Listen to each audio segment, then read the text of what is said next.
अ, तो आज हम लोग एक नया टॉपिक पढ़ने वाले हैं, ठीक है। प्रोबेबिलिटी। अच्छा, ये जो टॉपिक है ये मतलब आपके लिए बहुत ही ज़्यादा इम्पोर्टेंट है। रीज़न बिहाइंड दैट कि आपको 9th में तो मिलेगा ही मिलेगा, 10th में आपको मिलेगा, in similarly you will get in 11th and 12th। ये वाला चैप्टर सेम टू सेम आपको फिर से मिलेगा। 11 मतलब 12th तक की मैथमेटिक्स में प्रोबेबिलिटी आपके पास है, लेकिन बस ये है कि वहाँ पर थोड़ा सा इसका लेवल बढ़ जा रहा है। तो ये जो प्रोबेबिलिटी है ये एक इंटरेस्टिंग चीज़ है, मैथमेटिक्स ऑफ चांस। चांस की पूरी मैथमेटिक्स है कि किसी चीज़ के होने के कितने चांसेस हैं। बस पूरी की पूरी मैथमेटिक्स इसी पर डिपेंड है कि किसी चीज़ के होने के कितने चांसेस हैं। तो इसको हम लोग डिफाइन करते हैं, जैसे किसी ने कहा कि व्हाट इज़ प्रोबेबिलिटी। तो प्रोबेबिलिटी की अगर आप डेफिनेशन देखोगे या ऐसे ही समझोगे तो this is a mathematics of chance. मतलब कि किसी भी इवेंट को या किसी भी घटना को होने के चांस कितने हैं। कोई एक्टिविटी या कोई एक्सपेरिमेंट हम किए तो किसी भी पर्टिकुलर टाइप के रिजल्ट के आने का चांस कितना है, व्हाट इज़ द प्रोबेबिलिटी, उसी को हम प्रोबेबिलिटी कहते हैं। कोई चीज़ कितने तरीके से आ सकती है उसी को हम प्रोबेबिलिटी कहते हैं। अभी हम इसको और भी क्लियर करेंगे फॉर्मूलों से मैथमेटिक्स के फॉर्म में। तो probability is a mathematics of chance to happen और अकर एनी इवेंट। किसी के होने की जो चांस है, जो किसी के होने का चांस है, उसी को हम प्रोबेबिलिटी कहते हैं, ठीक है। अब इसमें हम आपको थोड़ा सा और ज़्यादा उस पर क्लियर करते हैं कि किस तरह चांस, आप समझो तो कि किस तरह चांस। जैसे आप मान लीजिए कि आपके पास एक सिंपल सा एक क्वाइन है, उस पर एक यहाँ पर हेड होगा और एक दूसरे फेस पर उस पर टेल होगा, ये क्वाइन। अगर आप क्वाइन को टॉस करते हो तो आप किसी बात के लिए बिल्कुल गारंटी तो नहीं ले सकते हो ना कि टॉस करेंगे तो हेड ही आएगा या टॉस करेंगे तो टेल ही आएगा। ये डिपेंड करता है, तो मतलब दोनों के आने के चांस हैं। देयर आर पॉसिबिलिटीज कि हेड भी आ सकता है, टेल भी आ सकता है, और जब तक वो नहीं आ जाता हम श्योर नहीं हैं। तो इफ समबडी आस्क यू कि कितना चांस है कि हेड आएगा, कितना चांस है कि टेल आएगा, तो वो यहाँ छोटी सी बात है तो हमको समझ में आता है कि हमारे पास दो पॉसिबिलिटी, टोटल पॉसिबिलिटी दो है, दो ही टोटल पॉसिबिलिटी। तो ये टोटल है, इसमें से हेड के चांस कितना है, तो 1/, ये चांस हो गया। इसी तरीके से डाइस होता है, आप डाइस देखते हो तो ये डाइस क्यूब के फॉर्म में होता है और उस पर 6 फेजेस होते हैं। This is in form of cube with 6 phases. इस पर नंबरिंग होती है पूरी 1 to 6। तो जब आप डाइस को रोल करते हो, जब लूडो खेल रहे होते हो, डाइस को रोल करते हो, तो फिर आपको ये तो नहीं पता होता ना कि इस बार जब हम फेंक रहे हैं तो हमें क्या रिजल्ट मिलने वाला है, वी डोंट नो ना। तो अब इसका मतलब है कि जब हमने डाइस को पकड़ा और रोल करने के लिए, तो हमको पता नहीं है कि क्या आएगा। मतलब वो 1 से लेकर 6 तक के बीच में कुछ भी आ सकता है, 1 से लेकर 6 तक के बीच में कुछ भी आ सकता है। हाँ, सबके पास एक चांस है, सबके आने का एक चांस है। जैसे आपको पता है कि 1 एक ही बार है, 2 एक ही बार है, 3 एक ही बार है। तो टोटल जो पॉसिबिलिटी है वो 6 है। किसी एक पर्टिकुलर के, किसी ने कहा कि 3 आने का कितना चांस है, तो आप बोलोगे 1। तो इस तरीके से चांस की मैथमेटिक्स को हम प्रोबेबिलिटी कहते हैं। तो ये इसलिए मैंने पहले आपको बता दिया कि थोड़ा आपके अंदर कॉन्सेप्ट डेवलप हो जाए कि हम इसमें करने वाले क्या हैं। अब चलो इसको और क्लियर और डिटेल में समझते हैं, ठीक है। जैसे कि जब भी हम किसी चांस की बात करते हैं तो उस चांस की बात करने से पहले हमें कोई ना कोई एक्सपेरिमेंट परफॉर्म करना पड़ेगा। We must perform an activity और एक्सपेरिमेंट। जब तक हम कोई एक्सपेरिमेंट नहीं परफॉर्म करेंगे तब तक हम किस बात की चांस की बात कर रहे हैं कि ये हो जाएगा। फॉर एग्जाम्पल, जैसे कि अगर मैं इस मार्कर का यूज ही ना करूँ, यहाँ पर बोर्ड पर लाऊं ही ना, तो मुझे कैसे पता चलेगा कि ये लिख लेता है या नहीं लिख लेता है, कैसे पता चलेगा। या अगर मैं क्वाइन को टॉस ही ना करता तो मुझे कैसे पता चलता कि हेड, जब ये नीचे आएगा तो हेड आएगा कि टेल आएगा। मैं डाइस को फेंकता ही नहीं तो मुझे कैसे पता चलता कि इसमें 1 आएगा कि 2 आएगा कि 3 आएगा। इसका मतलब कि प्रोबेबिलिटी को डिफाइन करने के लिए कुछ टर्म्स हैं जिनको जानना बहुत ज़रूरी है। सबसे पहला तो टर्म है, एक एक्सपेरिमेंट आप है, लेकिन उसके पहले आप रैंडम वर्ड यूज़ कर दोगे, रैंडम एक्सपेरिमेंट। ये बहुत ज़रूरी होता है रैंडम लगाना।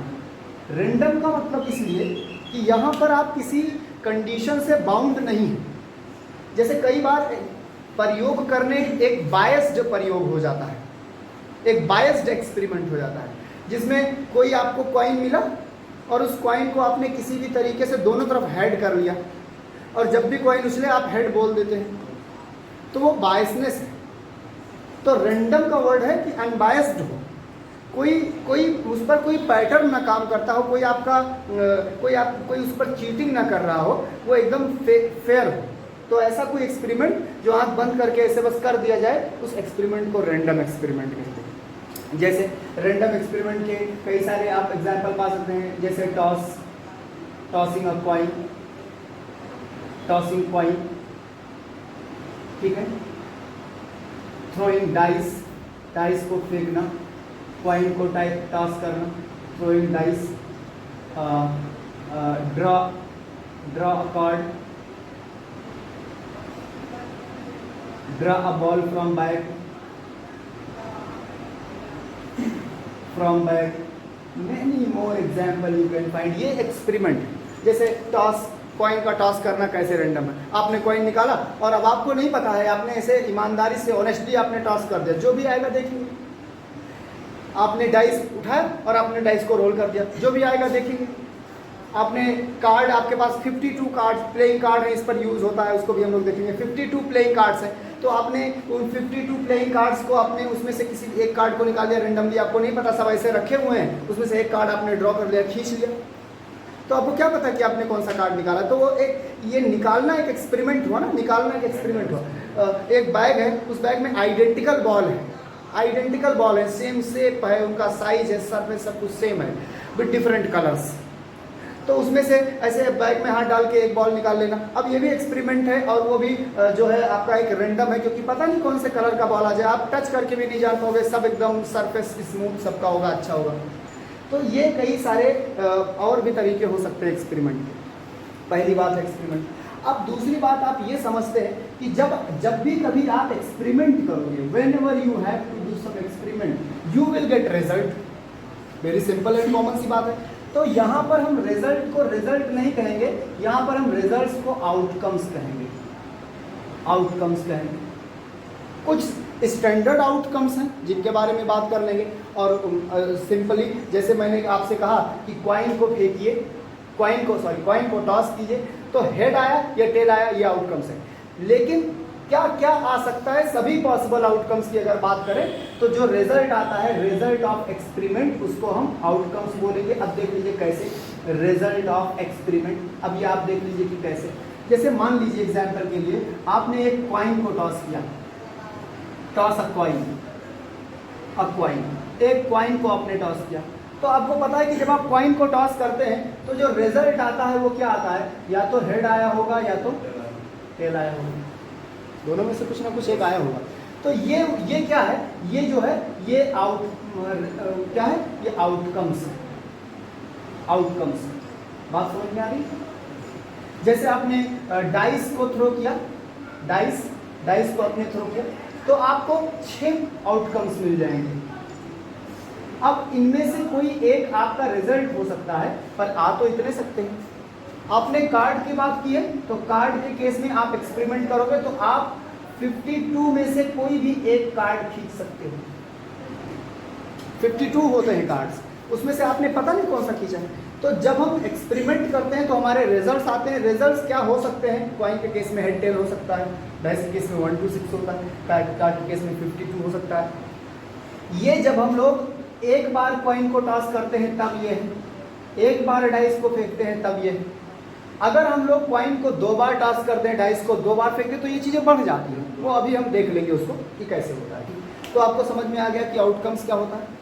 अब इसी बात को अगर हम थोड़ा और कंटिन्यू करें कि आउटकम्स ये होते हैं, तो अब अगला देखिए, आउटकम्स के बाद एक वर्ड यूज होता है जिसको सैंपल स्पेस कहते हैं। मैं आपको उस लेवल पर ये पढ़ा रहा हूँ कि आप 9th और 10th दोनों आप मैनेज कर लोगे। प्रोबेबिलिटी आप उठा के 10th की बुक लेकर बैठ जाओगे तो भी लगा दोगे, और 9th तो लगा ही दोगे, दोनों आप कर दोगे। तो जो नेक्स्ट आपका पॉइंट है वो होता है, इसको बोलते हैं सैंपल स्पेस। सैंपल स्पेस का मतलब ये एक सेट होता है। सेट का मतलब चीज़ों का कलेक्शन। एक दिन आप लोगों ने हमसे पूछा था सेट ऑफ ऑल पॉइंट, तो मैं आपको समझाया था कि कलेक्शन वक्त क्या होता है। तो सिंपल स्पेस एक सेट होता है, मतलब कि उसको ऐसे समझ लीजिए, collection of all outcomes, collection of all outcomes, जितने आउटकम्स हैं उनको इकट्ठा कर लेंगे तो उसके कलेक्शन को सिंपल स्पेस कहते हैं। और सिंपल स्पेस को हम लोग एस से लिखते हैं। अब मान लीजिए आपने कॉइन को टॉस किया, पहला चांस, तो आपको हेड मिलेगा और टेल मिलेगा। अब इसमें दो आउटकम है, देयर आर टू पॉसिबिलिटीज। अगर आपने डाइस को थ्रो किया तो सिंपल स्पेस में आपको 6 एलिमेंट मिलेंगे, 1 2 3 और 4 5 और 6। इसी तरह और भी चीज़ें हो सकती हैं। तो जो रिजल्ट्स आए हैं उन रिजल्ट्स को इकट्ठा कर लेना, उसको हम सिंपल स्पेस बोलेंगे। बात इतनी मेरी समझ में आ रही है? ठीक है, तो आपने सिंपल स्पेस जान लिया। अब सिंपल स्पेस जब जान लिए, इसको लिखा रहने देता हूँ, तो आप जानिए कि यहीं से एक इम्पॉर्टेंट बात आती है जिसको हम लोग इवेंट बोलते हैं। इवेंट एक इम्पॉर्टेंट बात आती है जिसको इवेंट बोलते हैं। वैसे तो यहाँ पर भी मैथमेटिक्स का एक छोटा सा कॉन्सेप्ट यूज होता है, पर मैं आपको समझा देता हूँ। इवेंट का मतलब होता है is a part of the simple space. अच्छा, जब मैथ्स की भाषा में पार्ट की बात करते हैं तो उसको सबसेट बोलते हैं, उसको सबसेट बोलते हैं। वो स्टैंडर्ड की बात है, अभी आपने नहीं देखा है, अभी आपके टॉपिक नहीं है तो आप नहीं समझ पा रहे हो। बट जब मैथ की भाषा में बात करते हैं तो event is a subset, event is a part. मैं लिख देता हूँ जो आपको ज़्यादा क्लियर समझ में आएगा, यहाँ लिख देता हूँ subset, subset of the simple space, of the simple space. Simple space का ये सबसेट होता है।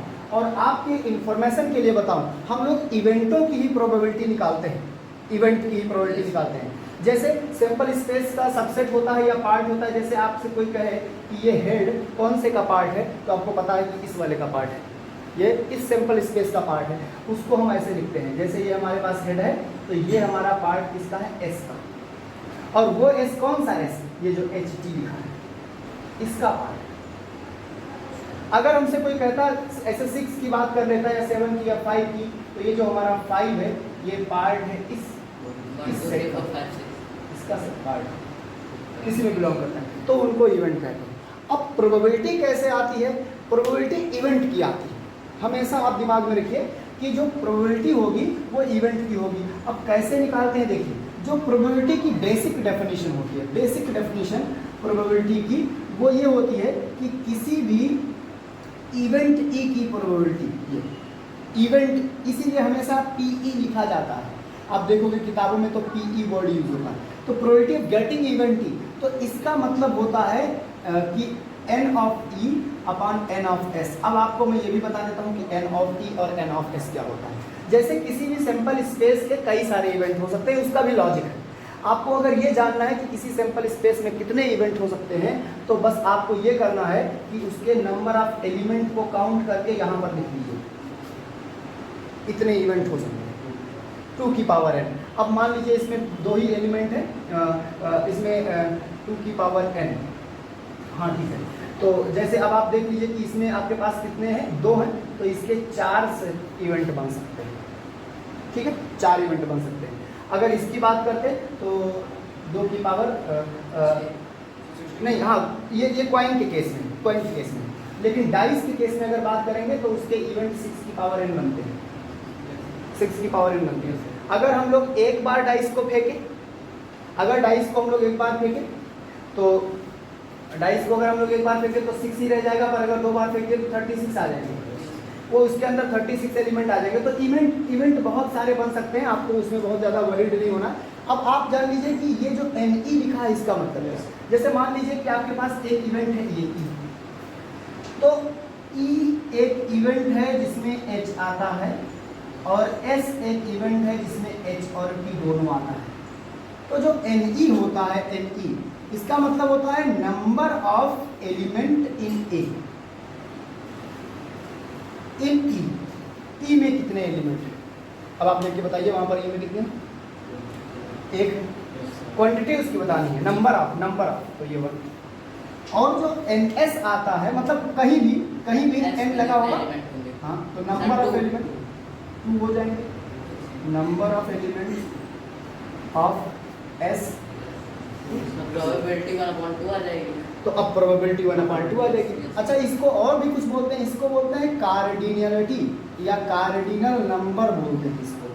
जब किसी पर NE लगे तो उसको कार्डिनल नंबर ऑफ E बोलते हैं, मतलब किसमें कितने एलिमेंट हैं, कार्डिनल नंबर। तो S की कार्डिनलिटी तो 2 है और E की कार्डिनलिटी 1 है। तो अगर इसकी प्रोबेबिलिटी आपसे कोई पूछे P ऑफ E की, तो इसी तरीके से आपका आंसर क्या हो जाएगा, 1/2। अब ऐसे ही मान लीजिए कि अगर आपसे कोई इसकी प्रोबेबिलिटी, इसमें से कोई एलिमेंट ले ले, जरूरी थोड़े नहीं है, हो सकता है कि वो एक ऐसा इवेंट डिफाइन करे, मे बी पॉसिबल कि वो एक ऐसा इवेंट डिफाइन करे जिसपे इवन आ रहे हैं। ऐसे भी तो इवेंट हो सकते हैं, ये भी तो उसका पार्ट है। तो एक ऐसा इवेंट डिफाइन करे जिसपे इवन आ रहे हैं।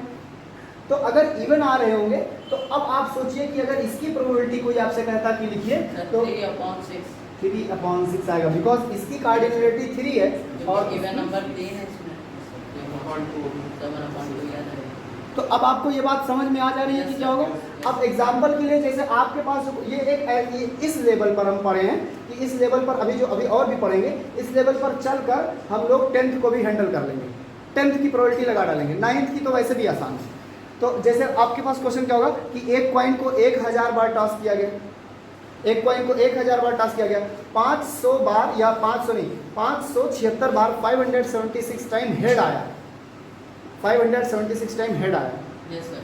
तो what is the probability of tail, ऐसे क्वेश्चंस आपसे पूछे जाएंगे, what is the probability of tail, तो आप कैसे करोगे।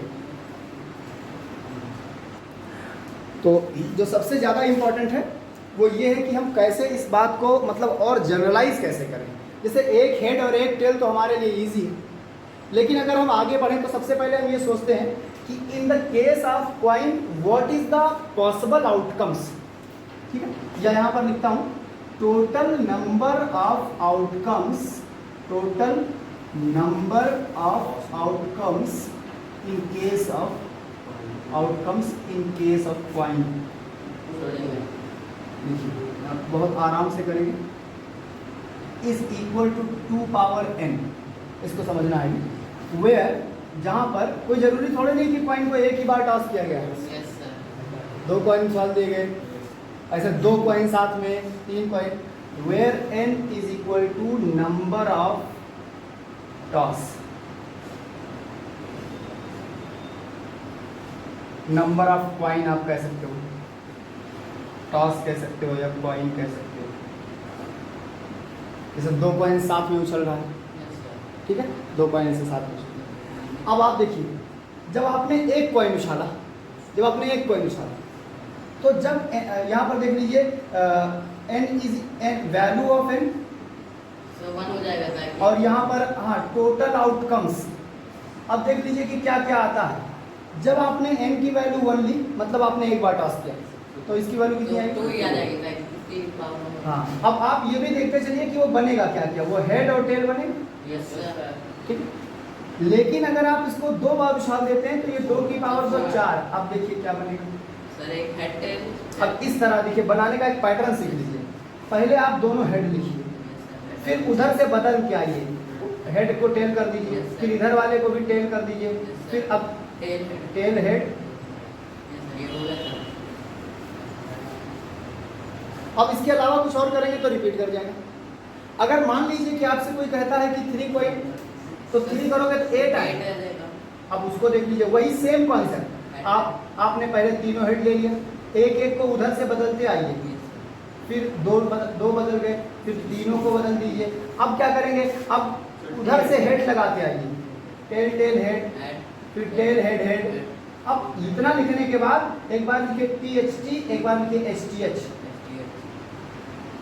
बिल्कुल दिमाग में रख लीजिए, काउंट करिए 1 2 3 4 5 6 7 8, 2 की पावर 3, तो 2 की पावर 3 मतलब 2 इंटू 2 इंटू 2 दूनी 4 भैया। अब ये मैक्सिमम है, 4 भी आता है, लेकिन उतना लेंदी 4 में 16 बनेगा। तो 3 पर हम लोग आकर हमारे सारे प्रॉब्लम यहाँ तक सेटल हो जाते हैं। अब जैसे इनकी कुछ प्रोबेबिलिटीज देख लेते हैं, लेट्स टेक सम एग्जांपल्स। जैसे आपने किसी ने कहा कि कॉइन को 3 टाइम टॉस किया गया, what is the probability to get 3 head, probability of for get 3 head. तो 3 हेड तो एक ही बार खाली, 1/8। क्यों 1/8? बिकॉज इसके फेवर में एक ही एलिमेंट है और टोटल कितना है 8। अब इसमें 2-3 और छोटी छोटी बातें आती हैं। जैसे किसी ने कहा कि find the probability of getting at least 2 head. अब देखिए इसको भी समझिए, एट लीस्ट 2 हेड, कम से कम 2 हो, ज़्यादा से ज़्यादा 3 हो जाए। गिन लीजिए, ये आएगा ही आएगा, ये आएगा ही आएगा, ये आएगा ही आएगा, ये आएगा ही आएगा। 4 1/2। Yes sir. किसी ने आपसे कहा कि what is the probability of getting at most 2 head, at most 2 head, ज़्यादा से ज़्यादा 2। ज़्यादा से ज़्यादा। तो अब ज़्यादा से ज़्यादा तो 3 ना हो, बाकी सब बन जाएंगे। सर 6/8। 7/7। 7। यस, एट मोस्ट में अगर हेड नहीं है तब भी वो काउंट अच्छा होगा, हाँ सर। 0 हेड हो जाएगा हाँ। एट मोस्ट में। तो क्या आपको ये समझ में आ रहा है? अब somebody ask the question related to toss तो आप आसानी से करोगे। तो ये तो हो गया कॉइन का केस। अब आता है डाइस का केस। तो लेट्स चेक कि डाइस का केस क्या होता है। ठीक है, वो भी एकदम जबरदस्त होता है, चाहो तो नोट कर सकते हैं। तो जब हम लोग डाइस की बात करेंगे तो डाइस के केस में जब हम एक बार डाइस को फेंकते हैं तो हमको 6 आउटकम मिलते हैं। तो अगर हम यहाँ पर लिख दें, एक फॉर्मूला लिख दें, टोटल नंबर ऑफ आउटकम्स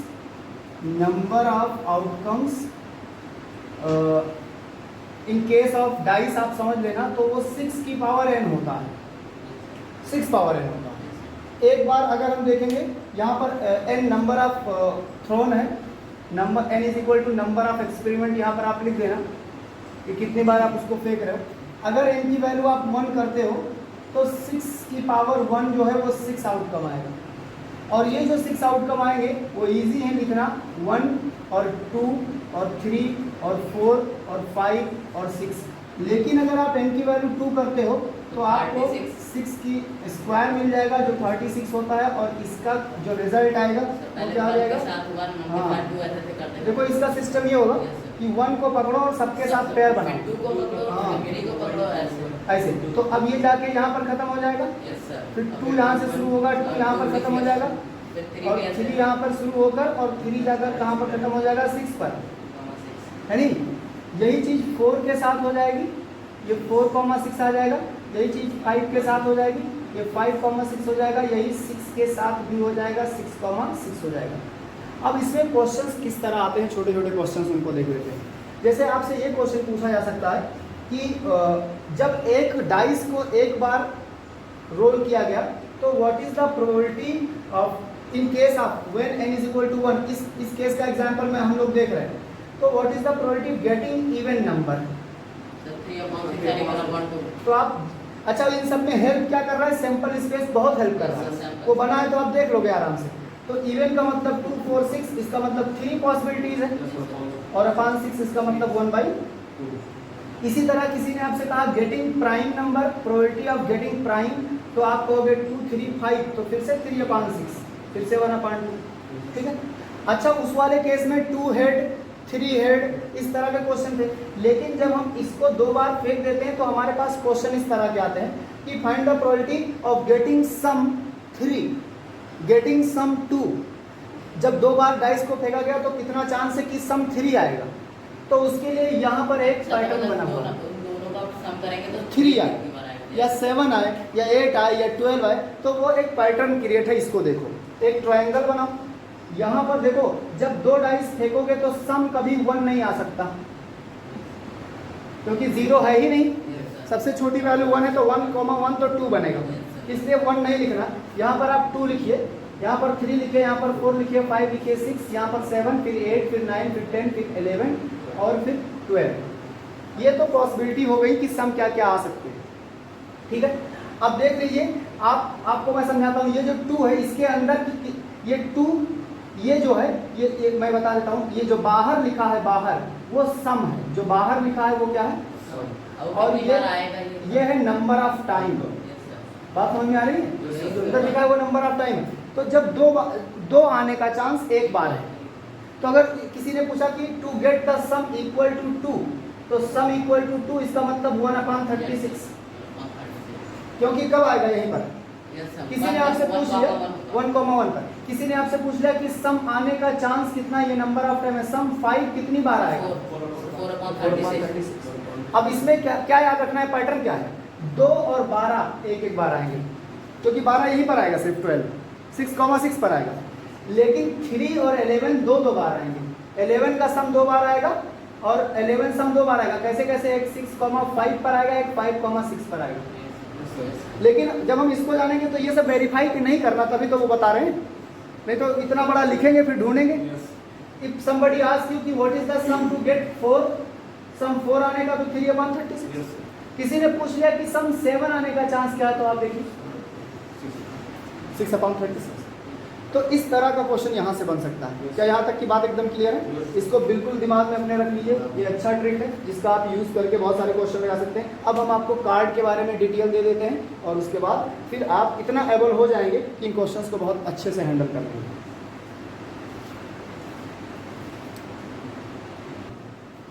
तो अब हम लोग बात करेंगे कार्ड के बारे में। इसमें बहुत वैरायटी है। एक बात है, जैसे काफ़ी लोग कार्ड खेलते भी हैं, शौकीन भी होते हैं उसके, पर ज़रूरी नहीं है कि वो सभी लोग वो सब सारी चीज़ें जाने जो कार्ड में होती है। खेलने का अपना एक अलग सिस्टम है और मैथ्स का अपना एक अलग सिस्टम है। तो आप सबसे पहले ये जानिए कि हमारे पास जो कार्ड्स हैं वो हमारे पास टोटल 52 कार्ड्स हैं। टोटल हमारे पास कितने कार्ड्स हैं? 52। We have total 52 cards. ये कैटेगरी इसमें बनी है। इसमें कैटेगरी कैसे बनी है?